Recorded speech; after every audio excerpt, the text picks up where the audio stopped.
سلام دوستان، خیلی خوش اومدید به چنل من مجتبی ویژن هستم و امروز قراره که با هم دیگه چند تا از فیلم‌های کوتاه ولی ترسناک رو با هم دیگه ببینیم. خب بدون معطلی با هم دیگه میریم سراغ ویدیوها، ولی قبل اینکه بریم ویدیو رو ببینیم لطفا چنل من رو لایک بکنید، سابسکرایب کنید و زنگوله رو فشار بدید، یعنی فعالش بکنید تا هر موقع ویدیو جدیدی گذاشتم حتما بیاین و ببینید. خب میریم فیلم ها رو با هم دیگه ببینیم. بچه اولین ویدیوی یه خانم گزارشگریه که از اون کسایی که داخل خیابون زندگی میکنن و داخل آشغالان و اینا، حالا به اصطلاح خودمون کارتون خوابن، میره مصاحبه میکنه باشون. بین اینا میره با یکیشون صحبت میکنه که سر و وضع خوبی هم نداره و بعد ببینید چه اتفاقی میفته. اینجا داره باهاش صحبت میکنه. ببین اینجا نمیدونم بهش دقیقا چی میگه چون صدا اصلا واضح نیست، ولی ببینید یهو چهرهش عوض میشه، دهنش چجوری خون میاد، اصلا کلا طرف فرار میکنه. عجیب، یعنی منم بودم حقیقتش فرار میکردم. اینجا تازه کارتش هم میذاره، میگه حالا بعدا بهم زنگ بزن. حالا باز خوب تکی نبود، تنها نبود. خب بچه ویدیوی بعد ویدیویی که تو مدرسه است و دوربین مداربسته گرفته و اینکه از پرت شدن اجسام داره نشون میده که اونم خب قطعا اگه نزدیک باشه، یعنی اونجا باشه، خیلی ترسناکه. ولی خب این شب بود دیگه، همه خونه هاشون بودن، ولی باز خیلی ترسناکه. ببین بچه‌ها صندلی تکون می‌خوره، کمد باز میشه، خیلی ترسناک. حالا بچه ویدیوی بعدی یه آقای خوابه. خب که اکثرا خب اینجور موجودات توی خواب خیلی اذیت میکنن دیگه، ولی خب توی خواب با اینکه بیاد واقعا اذیت بکنه خیلی فرق داره. و این بنده خدا ببینید خوابه، بریم ما هم دیگه اینو ببینیم. خیلی باحال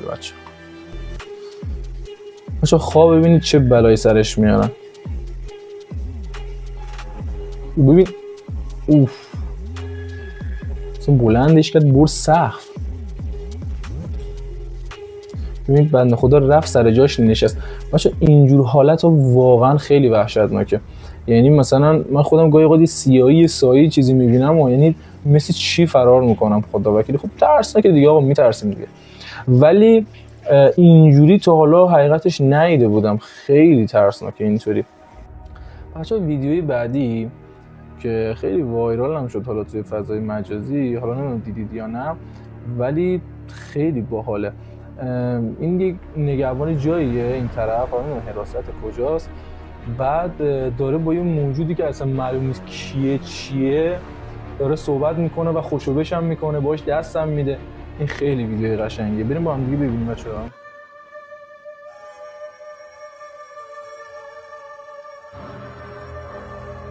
ببین من چیزی باش صحبت میکنه، این عادی اصلا داره بهش نشون میده، جاها رو داره بهش میگه اصلا. ببین اینجا بلند میشه باش دست هم میده، این دستای معروف خارجی با هم دیگه دست هم میده. اینجا چه سایه‌اش میفته، قشنگ دقت کن جایی که فلش میزنه، جایی که دایره هست رو ببینید.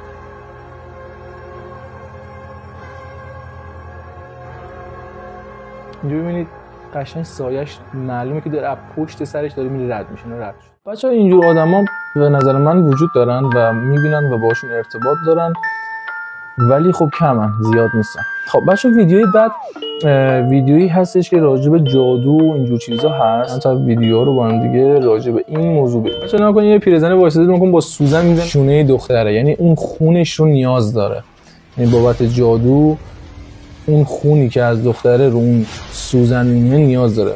حالا بعدی داره عروس میرقصه، نکنه رو سرش چیزی داره میپاشه.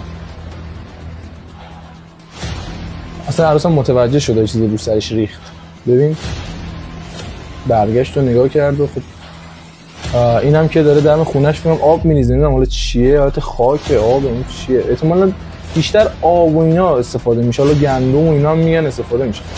هم ببینید اینجا وایساده آب میریزه دم خونه‌شون میره. همین بچه کفایت میکنه، یعنی همین در حد همین این گندم بالا چی بود ریخت و رفت.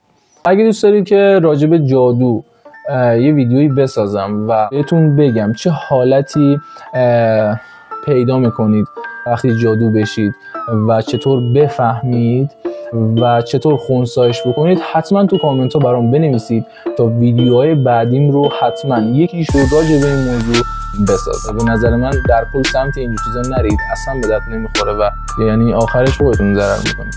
خب بریم با هم دیگه ببینیم ویدیوی بعدی رو. بچه اینا چند نفرن که رفتن دنبال گنج، دنبال دفینه و اینجور داستانم که قطعا یک همراه اون دفینه یه چیزی هست. یعنی اینطوری نیست که شما دفینه رو بری قشنگ در بیاری. حالا بعضیاشون میگن صاحب نداره، بعضیاشون داره. ترک زبان هستن. آره ترکن.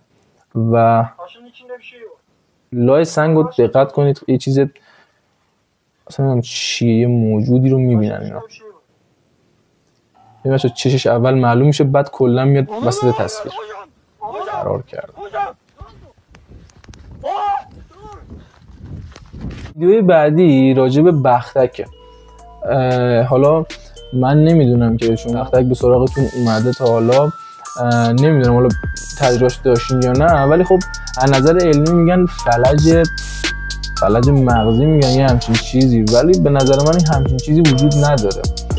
چون که من خونده بودم نوشته بود این بختکی که الان شما اصطلاحش رو گذاشتین بختک که اونا میگن فلج مغزی، چیزی که شما وقتی کم خواب باشید، یعنی مثلا کم خواب باشید، یه همچین حالتی ایجاد میشه برای شما.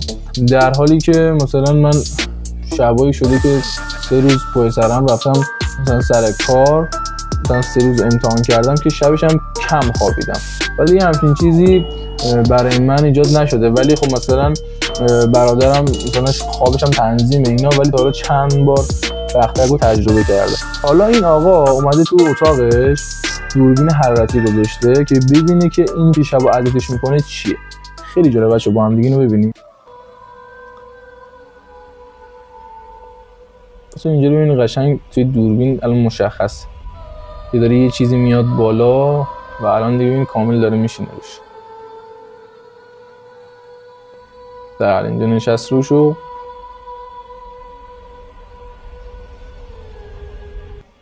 ببینید حالا جالبش اینه که وقتی بلند میشه از روی شونه‌های طرف نفسش آزاد میشه، چون اگه شنیده باشید میگن که کلا هیچ کاری نمیتونی بکنی، یعنی نه صدا میتونی بزنی، صدا میزنی ولی نمیتونی، صدا در نمیاد. من اینجا بلند اینجا رفت، کلا نفسش آزاد شد. باشه ویدیوی بعد خیلی جالبه. یه پژوهشگره، یعنی فیلمبرداره دیگه در واقع، میره از جاهایی که حالا بهش میگن جن داره و یه ارواح داره و یه هم چیزایی فیلمبرداری میکنه. 2 نفر بودن، یه نفرشون زودتر میره و اون یه نفر از آخر سر میاد که ببینه رفیقش کجاست و با یه همچین صحنه وحشتناکی مواجه میشه. واقعا خیلی ترسناکه. ببینیم با هم دیگه ببینیم. بسم الله الرحمن الرحیم. اینجا رفیقش داره میاد. حالا من چیزی که فهمیدم اون سیاهی که اون گوشه وایستاده خود جنه هست. یعنی مثلا اون الان این کارو کرده و صدای خندش هم داره میاد. باشه نمیدونم چند درصد این ویدیو واقعی میتونه باشه، ولی در کل یه همچین صحنه رو خودم ببینم، یعنی هر کس باشه ول میکنم فرار میکنم، چون واقعا خیلی این حالا خیلی جرأت داشته داره اینطوری فیلم میگیره. حالا اون چیزی هم که اون گوشه وایستاده اون جنه هست واقعا. تو داشت میشنم داره میخنده. احمد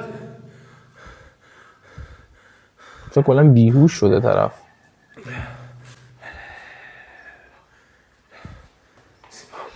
واقعا خیلی ترسناکه بچه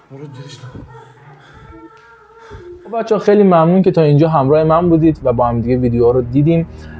چنل من رو لایک بکنید، سابسکرایب بکنید و زنگوله رو فشار بدید که تا محض اینکه ویدیو گذاشتم بیاین و تماشا بکنید و لذت ببرید. خیلی میخوامتون و اینکه ماه و درجه یکیت. خدا نگهدارت.